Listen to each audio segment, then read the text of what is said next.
Wassail, beautiful people. As soon as I've sat in the energy of this reading, and I've been preparing for it since yesterday, there's a cheeky little energy in the background. There's an imp tapping my shoulder. So yesterday's reading, the great bendy confusion energy, was deliberate. That's what Spirit was saying. It's this yesterday's energy, this Crocus of Venus, and I changed the title from Materializing Your Heart's Desires to the Sacred Marriage, because that's really what this is. The energy of the Crocus of Venus is all the potential of your divine spirit behind the veil. And that's why yesterday's reading felt so very, very confusing. And then today's reading is about the presence in the physical. So it's about combining these two different forces. So the potentiality and the action. I really don't want to say, but I will, obviously, masculine and feminine, yin and yang, because they're all slightly unhelpful. But part of this is we all have to realize that we are both. And look, readers all the time talk about it because it's something out there, but I really don't think that most of the time there's a notion of what's really behind that energy. So Crocus of Venus, it's all about, with this deck that we've been making, the Musical Alchemy of Astrology deck, it's all about the I am polarities. They're philosophical options that show you your, words become very difficult, but I wanted to say your highest frequency, but it's not really, it's the potentiality of your esoteric divinity and then the actuality of how it behaves in the earth. And it's a whole scale in between. So the I am polarities between the Crocus of Venus and Crocus of Mars. Venus is I am me, or I am becoming me. And Mars is I am I, or I am becoming I. So what's the difference between me and I? So me is potentiality, creativity, possibility, consciousness, all these things that go on within our head and our heart and our soul and our emotions, the vast potential of everything that is possible that we can't even conceive of, but we can tune into it. And then I is being that potential in your physical life here on earth. And that's really quite a big, it's quite a big ask. And that's the sacred marriage. To understand how to access your esoteric divine potentiality and make it, action it into your life, regardless of the gender of the body you're in. And also this energy that we have to remember that was on the card vitriol, that's to do with pointing out that we have on both sides of these energies, there's a divine, emotional and raw frequency here, and a raw and emotional and divine frequency here, because without those 6 pieces, now they're showing me an image of the hexagonal hurricane on the top of Saturn. So without these 6 pieces and the knowledge of them, we really can't make deep changes to our being. The 3 primes are the alchemical processes through which we gain access, new information, transformation, and then materialization, I guess. So as you can see here, we have Quicksilver, which is the mutable modality, Gemini, Virgo, Sagittarius, Pisces. Open, flexible channel, switching rhythm but not time. So you're anchored in your body, in your time, but you're going up into the esoteric area of your emotions and your mind, and you're opening space. You're opening space to make room for something new. So this is creative dynamism.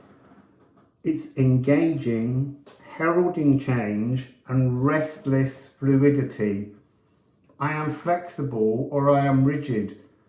So immediately there, we're seeing how you have to be flexible to access this energy of the Crocus of Venus. And yesterday's reading was really showing you how within the deck, within the alchemy, the potential of your esoteric divine consciousness is so hugely varied that it's almost confusing, because everything is possible to your Crocus of Venus frequency, but it's your Crocus of Mars frequency that has to action it. So here we see sulfur, and sulfur is cardinal modality. So that's Aries, Cancer, Libra, and Capricorn. The soul of all living and material things. Instigates the future now, the flash of inspiration, and ahead of time. So Quicksilver was the mind, this is now the soul. So this is bringing in new ideas, allowing your Crocus of Venus energy to give you new possibilities, new potentials that you can then embody into your life using your Crocus of Mars actioning energy. And so the back of this one is I am luminous or I am shrouded. So that's how much do you want to stay living in the shadows, and how much do you want to move into your luminous divine energy? It's life affirming and it draws out negativity. So then you have salt.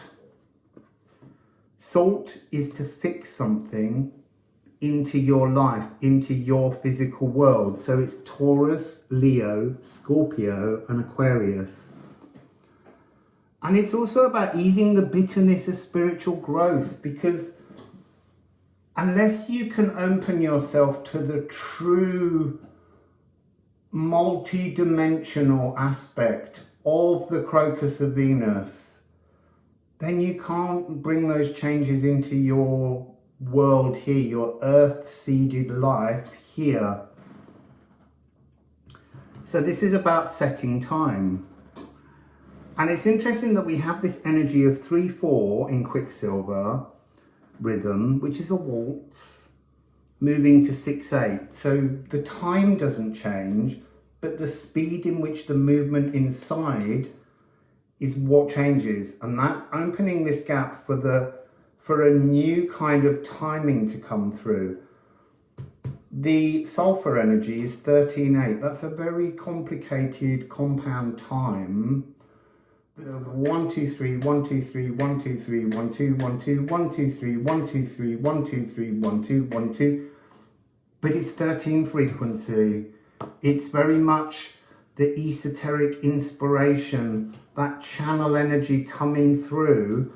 Crocus of Mars 94, that totals 13. That's the receptivity that's needed. And if you look at the two symbols together, you can see how this cardinal energy is a kind of symbolic match and desires, it wants more than anything to come into the world and be part of your life, this sparkling new narrative. And then salt, the materializing of it through your cells and your earth-bound, anchored consciousness is back into the energy of 4/4, a very regular beat. So it's like a moment of magic that you open so that you can have this sacred marriage and anchor the divine inspiration. It's really so beautiful.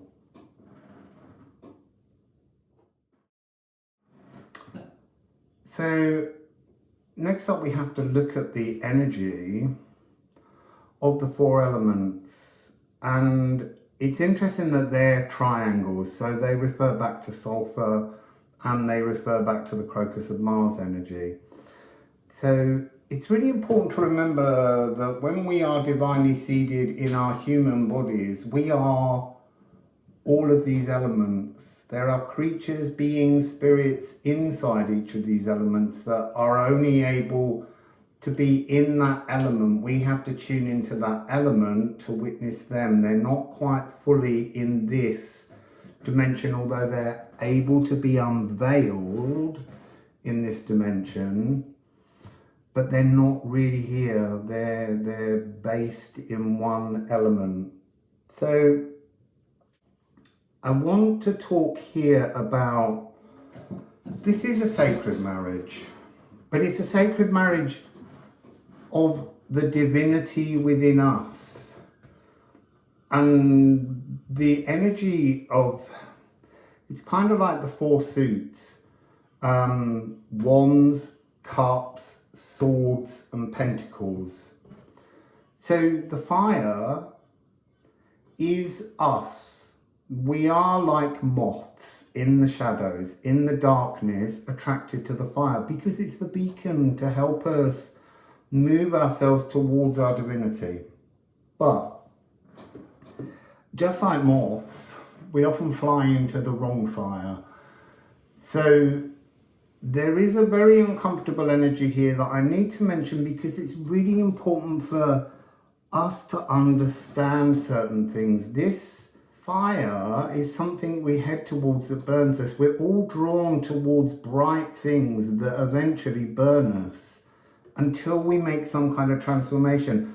And I need to put into this energy the notion of twin flames because it's become a very dangerous term.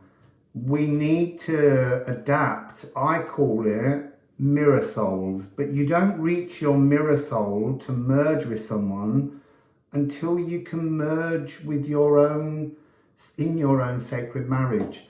You will keep seeking what's missing in you to feel complete, and that will only burn. So when the fire burns, then you need to apply water to put the fire out. You need to pour down emotions, but the trouble with these emotions are they come in from the crown chakra, and very often it's a long journey to try and bring those emotions grounded. So yesterday's reading talked about how that energy has to come through our heart and into our sacral and into the ground eventually to be the roots.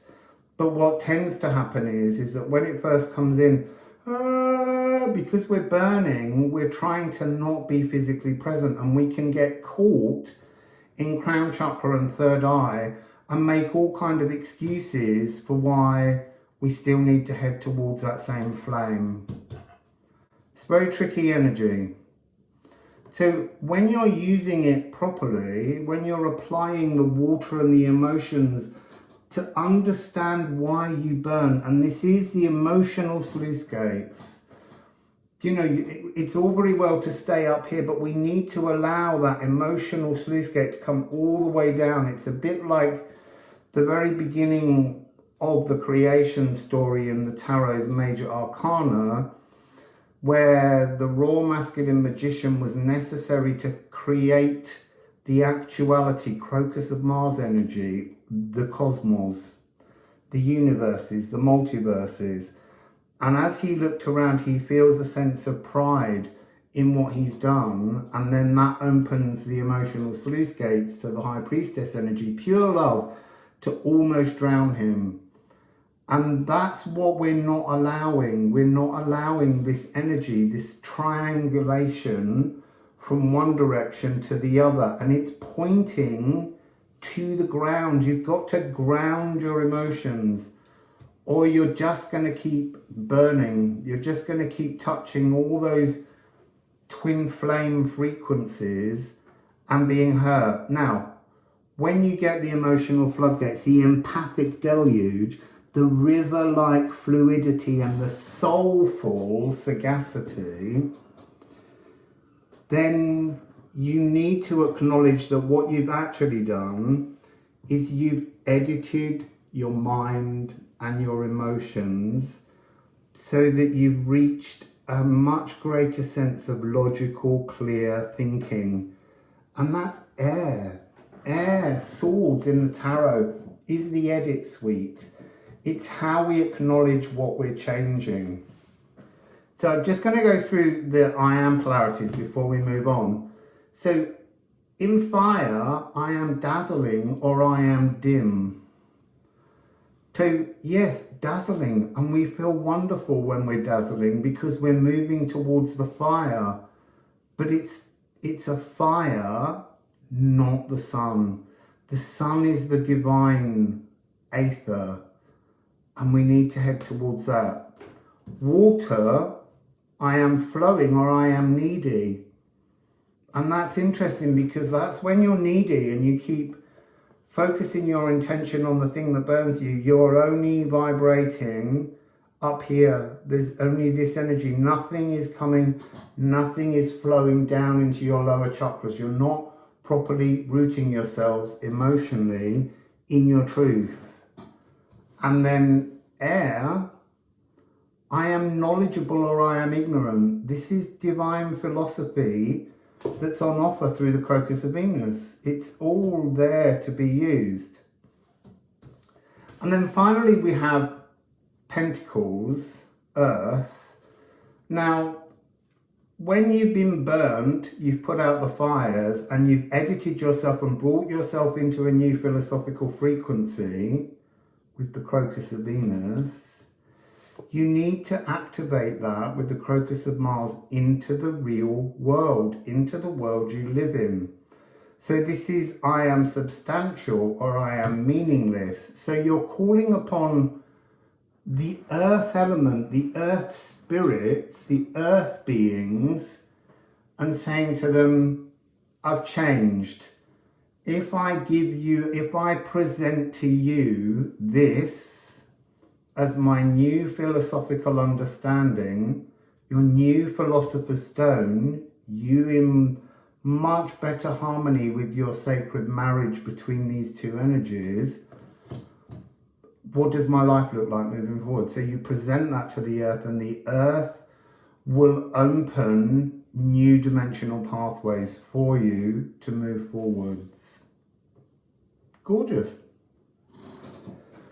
So let's have a look at this energy between Rusted, House 2, Sulfur, and the Crocus of Mars. And in this, you're really looking at that energy of triangles. Again, they're very important to the creation of our better philosopher's stone.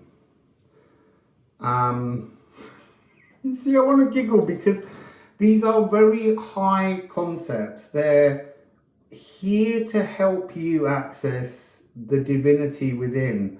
And it's not easy to do that because this wondrous, enormous calm will come over you. And there's a real battle royal that we have to go through to reach that energy. But it's there for everyone. We can all do it. And it doesn't matter if initially you don't understand how to do this. It's all part of a journey towards your sacred marriage within yourself. And then as you go into the world, everything around you will appear much better. It's also, I'm not sitting here saying to you, Emma's so clever because I've done this, because that's wrong. That's spiritual egotism, saying I'm better than you. I'm not better than anyone. I'm just accessing a different frequency on my life path and attempting to live in that energy rather than this old rusted energy, this calcified coating. And it is time for the B-side. This is the shell to crack free from. This is the corroded iron oxide. Very often, rust is iron oxide. And what's interesting about Mars is Crocus of Mars. Mars is this very rare yellow iron oxide. Then you've got that yellow color in the sulfur. There's something here on rusted. It's rusted its values. Your current values are too much embodied in the bestial part of the centaur. We all have a centaur frequency because we all have a wounded healer within, and we're healing the wounds. That's how we reach our divine sacred marriage. So the bestial part is the horse. But remember, Chiron doesn't have 4 horse legs. It has rear horse legs and it has human front legs. So it's showing that the ability to engage in transformation by looking at the divinity of your Crocus of Venus consciousness is how you access this. I remember being in Ecuador and coming out of the sea, and I was Chiron in that moment. And yes, it gave me the ability to understand that I was healed. And then acknowledging that allows your physical world to catch up and bring you that healing. And that's taken a year or more.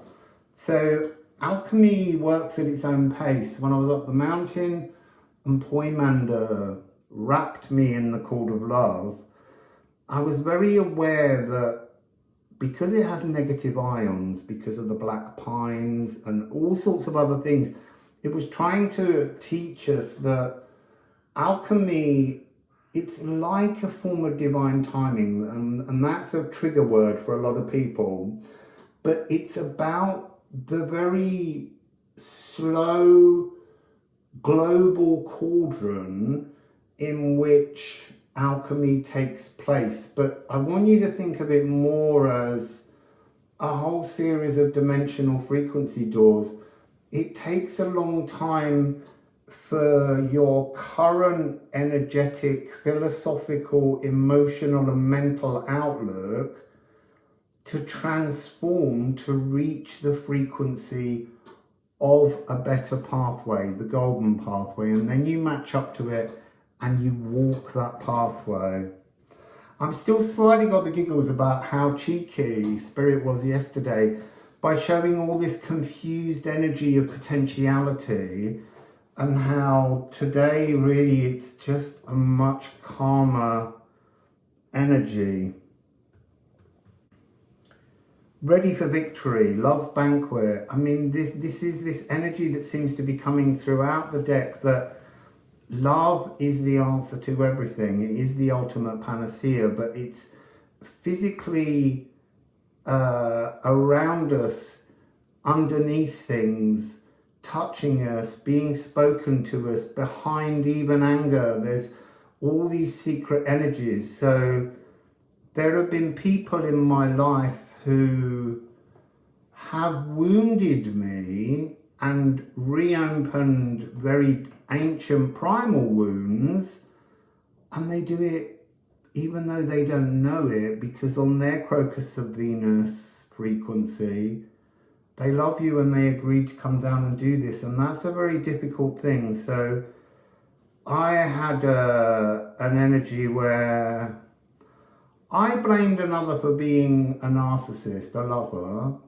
and I'd given my entire heart to them. And my only way to recover from that was to make them the demon.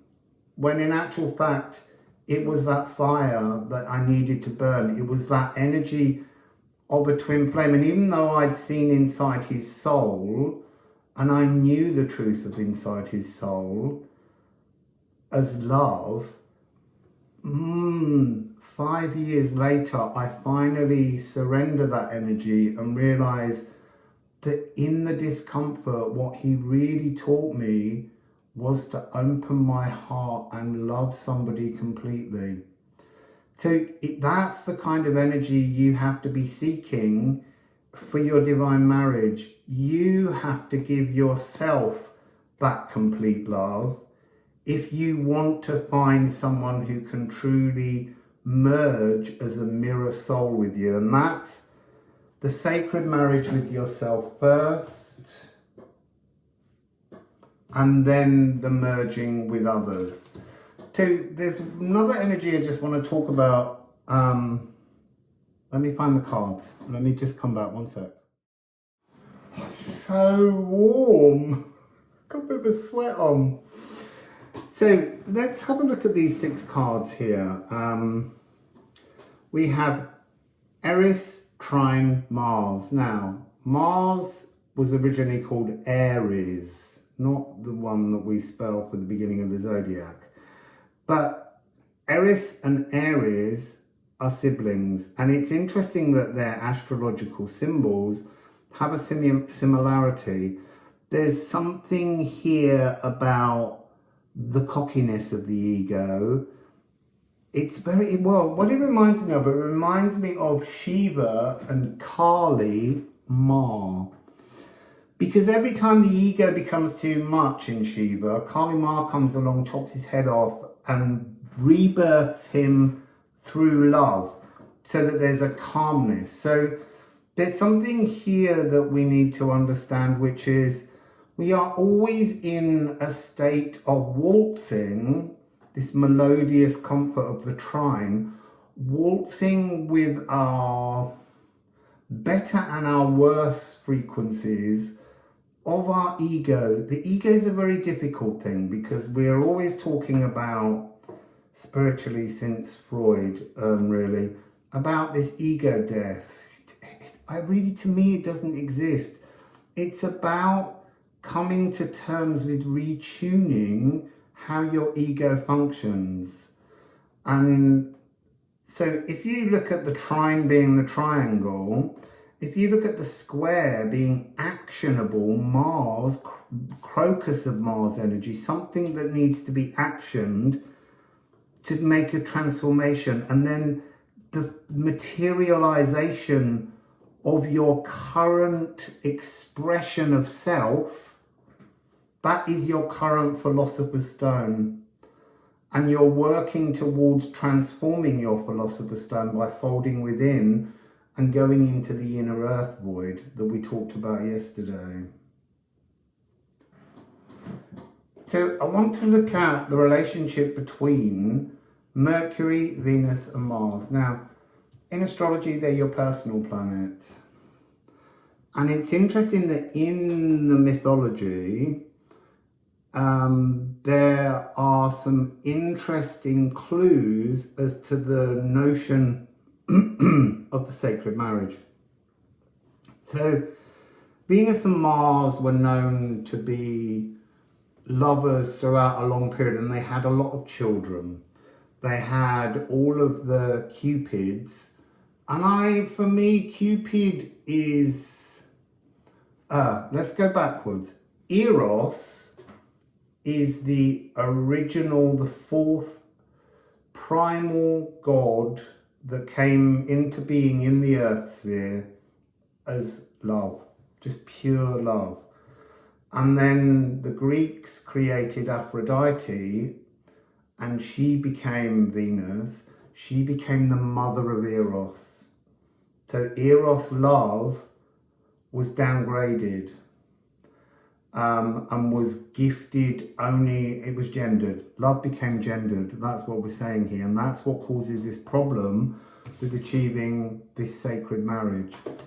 By the Roman period, with Mars, Eros had become a Cupid, and Venus and Mars gave birth to many Cupids, infantilizing the truth of love, our inability to love us for our divinity, and then everything else for its divinity. So the other children of Mars and Venus were all deities associated with fears and shadows. And so there's something that has to be overcome in this Venus and Mars frequency to get to the point of the divine marriage of the Crocus of Venus and the Crocus of Mars. Also, go back into the notion that Venus was originally Aphrodite and Mercury was Hermes. So Aphrodite and Hermes had a child that was hermaphroditos, but the hermaphrodite, and that refers to the hierogamous. So in that relationship, they created a being of divine, sacred, well, we would say both genders, but it's not really that. It's a divine, sacred marriage between all potential and all actual physical reality. It's a reminder that energy is out there, and there's something here that we need to be reminded of when I talked about Venus with horns, which is Mercury. It's like the embodiment of the Crocus of Venus energy fully in the physical realm, to be truly earth-seeded and to have within that body needs, desires that must be played out in your life. But to play those out in your life, you have to reach back, lose the fears of the you see, of the child, of the Mars childhood. We all have to go through a Mars childhood and allow the frequency of this divine marriage, this sacred marriage, to be your life. So I hope that helps, and if it doesn't, it will eventually, as you philosophically transform. So I'm going to say Wassail and find out what's next. You see, it's interesting. I feel like I have to do, when I sat out to do the 3 readings, and then they said, no, you have to do them 1 each separately, and then the middle one became 2. The final card was the final card, Mary the Alchemist. So maybe that's where we have to go next. I'm not sure. But so what I want to say is, in terms of a pyramid of the 4 elements, the 3 primes, the Crocus of Mars, the Crocus of Venus, the crowning keystone on the top is Mary the Alchemist. To live a truly divine Crocus of Venus energy in a Crocus of Mars embodiment. And that is where we're all heading. That is the divine marriage, this 9-9 frequency. The mother of alchemy, the songwriter, singing. This is all that we want to be, and this is the polarity of I am full or I am empty. If you're this, you can only be full. Remember, Mary the Alchemist is historically named Mary the Jewess, and she was the first alchemist. So she's Mary the Alchemist here because I want to acknowledge that the power of her alchemy, she was the first alchemist, not the first female alchemist, the first alchemist to truly create the Philosopher's Stone. So just before we finish, let's put a rune. Oh, 6612 needs. And that's the whole point. This is almost a divine marriage in this card, connecting your body with your Crocus of Venus with your Crocus of Mars. And this talks about love is all keys, locksmith to all vaults. What could be more vital than love in all things? Be charged, be ready to arc your love into the etheric. But I want to say from the etheric, and earthing it down here. Beautiful way to end the reading. So press thumbs up, don't forget, and also really consider sending me a donation, because that's how you engage in an energetic exchange with the messages I'm downloading and bringing to you. So, wassail for now.